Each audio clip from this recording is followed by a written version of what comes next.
अस्सलाम वालेकुम दोस्तों, ਤੁਸੀਂ ਵੇਖਦੇ ਪਏ ਹਮਾਰਾ ਵਤਨ ਪੰਜਾਬ ਟੀਵੀ। ਮੈਂ ਤੁਹਾਡਾ ਮੇਜ਼ਬਾਨ ਅਲੀ ਸ਼ੇਰ। ਜਿਵੇਂ ਕਿ ਡੇਲੀ ਦੀ ਨਿਸਬਤ ਨਾਲ ਦੋਸਤਾਂ ਨੂੰ ਵੀਡੀਓ ਮਿਲਦੀ ਨੇ, ਆਈ ਮਾਸ਼ਾਅੱਲਾ ਮੱਝ ਕੁਝ ਦਿਨ ਲੈਂਦੀ ਹੈ ਸੁਮਣ ਨੂੰ। ਕੋਸ਼ਿਸ਼ ਕਰਾਂਗੇ ਕਿ ਮਾਲਕ ਦੇ ਅਲਫਾਜ਼ੀ ਸਾਰੀਆਂ ਗੱਲਾਂ ਲਵਾਂਗੇ। ਮੇਰੇ ਚੈਨਲ ਸਬਸਕ੍ਰਾਈਬ ਕਰ ਲੈਣਾ ਤਾਂ ਕਿ ਹਰ ਆਉਣ ਵਾਲੀ ਵੀਡੀਓ ਬਾਸਾਨ ਦੋਸਤੋਂ ਤੱਕ ਪਹੁੰਚਦੀ ਰਹੇ। ਹਮੇਸ਼ਾ ਤੋਂ ਹਰ ਰੰਗ ਦਾ ਜਾਨਵਰ लगता है, ब्रीडर मझ झोटियां माशाअल्लाह कमाल दी मझ है।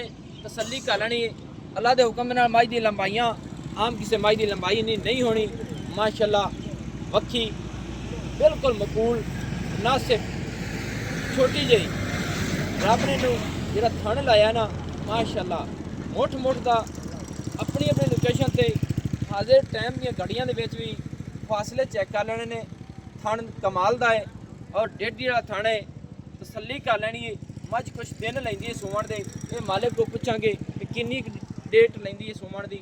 माशाअल्लाह सिंगल हड्डी कां चक्की हुई बुढ़ा फुट तो ज़्यादा चौड़ा कुशल डोर वर्गा अल्लाह के हुक्म दे नाल पट्टां दी पूरी पलवान मझ तीर सीधी पदरी जिवें सरिया होंदा है। माशाअल्लाह कोई दुन्नी नहीं कोड़ी नहीं। इत्थे पिछले थणा दा वाया चेक कर लेना है। अल्लाह के हुक्म दे नाल बड़े फासले ने कोशिश करने हैं कि सारी डिटेल आप मालिक के अल्फाजी लवांगे। माशाअल्लाह इत्थे तसल्ली कर लेनी है। बाकी मझ अल्लाह के हुक्म नाल मालिक कहंदे ने कि मेले ला देंदी इत्थे कर लेनी पूरी तसल्ली। भाई जान आओ खां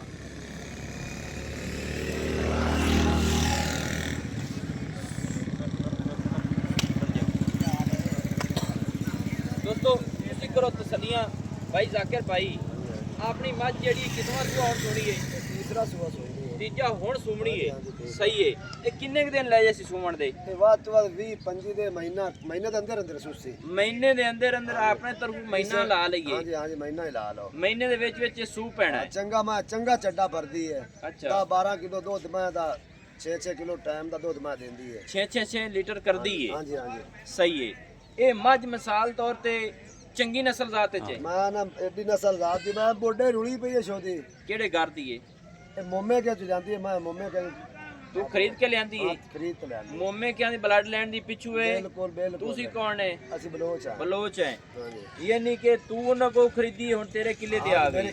गल्लां सोहणियां ने। हां पिछले सुबह मैं देखी है मैं को बड़े दूध जांदे चलते आ। यानी कि पिछले सुबह मझ जी कटी हुई सी उस वजह तो तू मझ खरीदी है। मझ दी थना दी गारंटी है? बिल्कुल गारंटी है। चेक करते लियांदी है? दा दे चोदरे मैं थना गाल तो मैं अपनी 10 दिन तक दी गारंटी है। मझ चोई जावे फर्क होवे ते मझ अपनी है। और कोई पिछे पुछे दा किसे कोई किसी हमारा लोग समाज होवे तो मैं अपनी किसे पास कोई फॉल्ट होवे तो मझ अपनी। कोई फालतू ना तू व्यापारी बंदा है ते अपन लालच होंदा है व्यापारी को थोड़ी दवानी लभदी होवे ते मझ सेल कर लेंगे।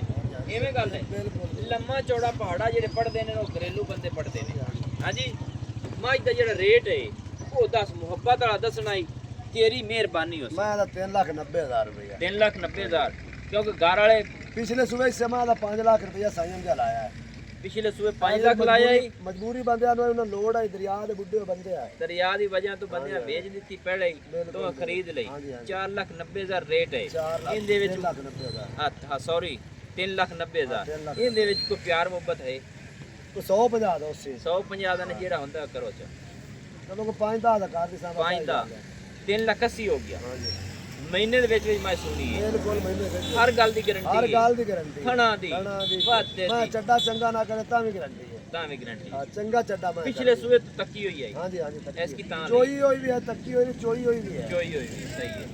दोस्तों मझ मोमेकिਆਂ ਦੇ ਘਰ ਦੀ ਇਹ ਵਪਾਰੀ ਸਾਹਿਬ ਨੇ ਨਾ ਖਰੀਦ ਕੇ ਲਿਆਂਦੀ ਹੈ ਕਿ ਇੱਥੇ ਸਾਰੇ ਦੋਸਤਾਂ ਨੂੰ ਮਜਬੂਰੀਆਂ ਨੇ ਮੱਝਾਂ ਦੀ ਸੇਲ ਕਰਦੇ ਨੇ ਕਿ ਹੁਣ ਸੈਲਾਬ ਦੀ ਵਜ੍ਹਾ ਤੋਂ ਹਰ ਕਿਸੇ ਅੱਗੇ ਫਸਲਾਂ ਕੱਢਣੀਆਂ ਨੇ ਉਸ ਵਜ੍ਹਾ ਤੋਂ ਮੱਝ ਵਿਕੀ ਹੋਈ ਹੈ। ਪਿਛਲੇ ਸੂਬੇ ਦਾ 5 ਲੱਖ ਰੁਪਈਆ ਭਾਈ ਲਾਇਆ ਨਹੀਂ ਲਈ ਦਿੱਤੀ ਉਹਨਾਂ ਹੁਣ ਦੇ ਛੱਡੀ ਨੇ। ਤਸੱਲੀ ਆਦੀ ਕਰਕੇ ਵਪਾਰੀ ਤਸੱਲੀ ਹਮੇਸ਼ਾ ਤੋਂ ਕਰ ਤੇ ਪੈਸੇ ਭਰ ਤੇ ਲਿਆਂਦਾ ਹੈ ਤੇ ਇਹਨਾਂ ਨੂੰ ਜਦੋਂ ਵੀ ਥੋੜੀ ਜਿਹੀ ਨਫਾ ਅਖੀਰ ਜਾਵੇ ਮੱਝ ਸੇਲ ਕਰ ਦਿੰਦੇ ਨੇ।